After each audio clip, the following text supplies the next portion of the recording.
Welcome back, everyone. I've got a little nymph that I want to show you.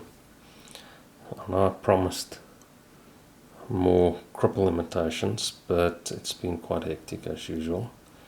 And I've been working on a few small nymphs for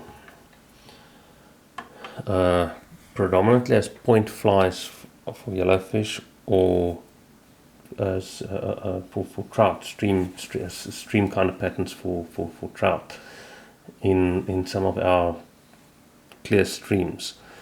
And I'm going to tie it in size 14, 12003, which is a nymph hook and a mayfly nymph hook, and it's very basic materials. Again, it's I call it the LBJ, little brown job. I don't really give names to flies, so I've got a fly box full of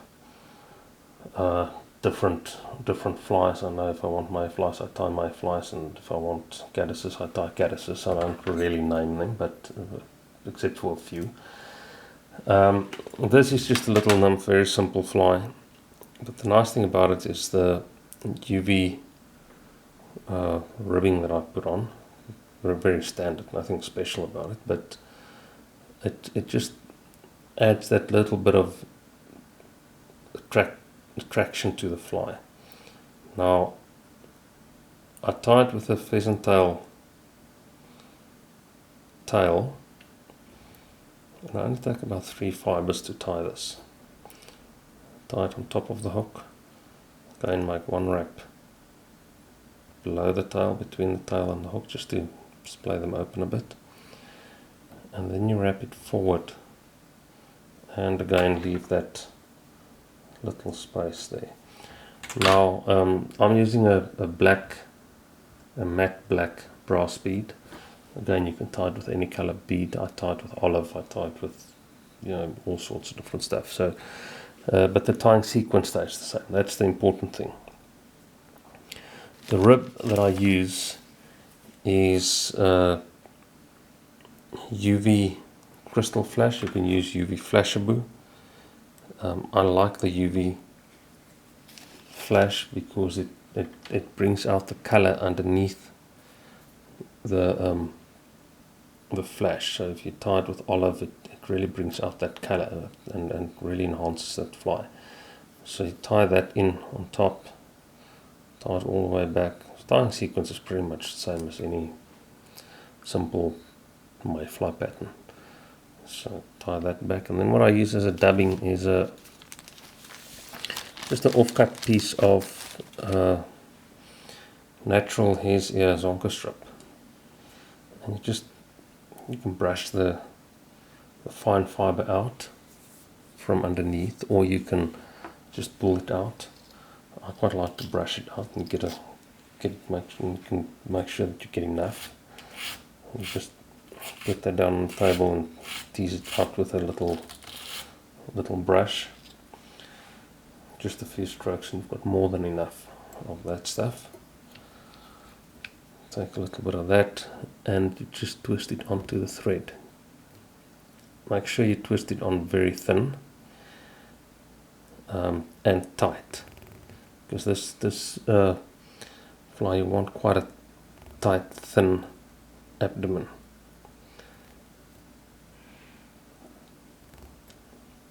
Twist that on, and I'm using a 8/0 sand grip thread, which is just a matching color. If I tie it in olive, I'll change the thread color as well. Wrap that forward to create that abdomen. Stop behind, don't stop right against the bead, a little bit further back to leave that small space where we're going to tie some more material in. Make sure that dubbing is very thin, and you taper that abdomen to the front.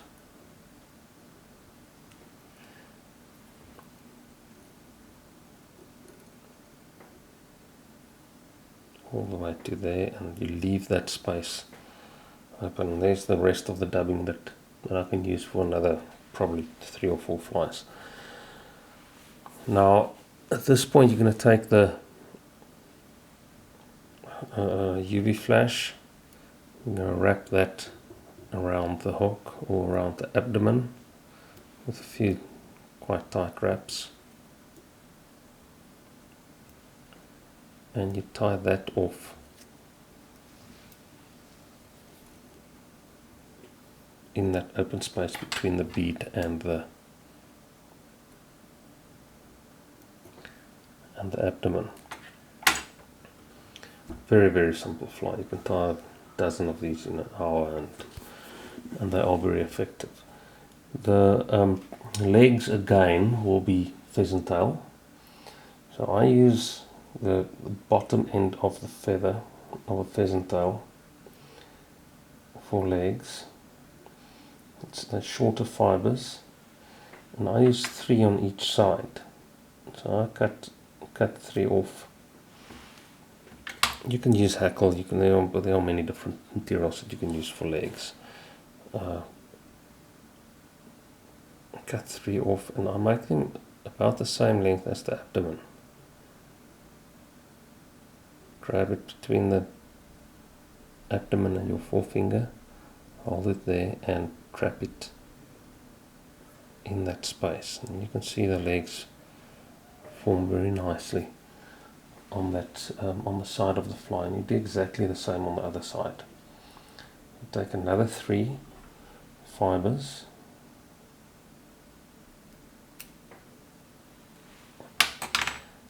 and you do the same on this side. I've got a few more here now.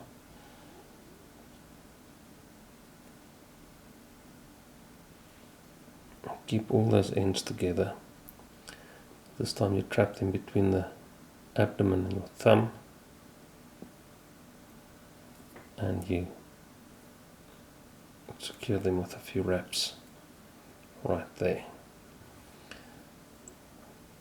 Pull them into position,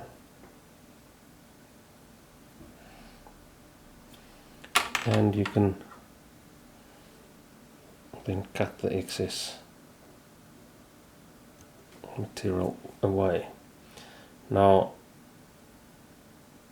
this is very much like the pheasant tail nymph, just in a different color. The only difference between this and a pheasant tail nymph, if you don't look at the traditional way a pheasant tail nymph was tied, is the abdomen at this stage. But what we're going to use for the thorax is a little bit different from the pheasant tail. And the other thing is, we're not going to tie a wing case in this fly. Really a very simple fly. So I use a brown fine, super fine UV dubbing, also a grip dubbing, which is kind of a flashy dubbing. Goes very well with this color combination, and you wrap that also quite tight on the hook.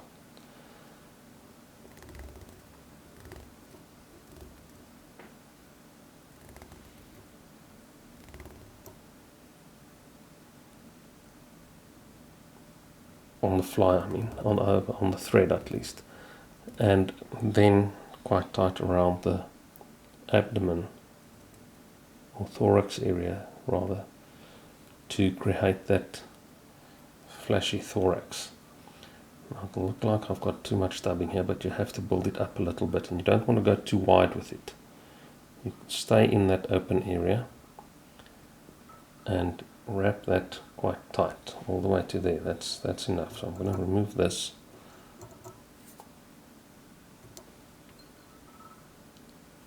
all the way to there. Push that bead a little bit back with your thumb and forefinger, and make sure you get the thread in behind the bead, between the bead and the thorax in the dubbing, and then you will finish it right there. Make sure that's those wraps or those loops slide in behind the bead, and you do that a second time, and that's pretty much the fly. Now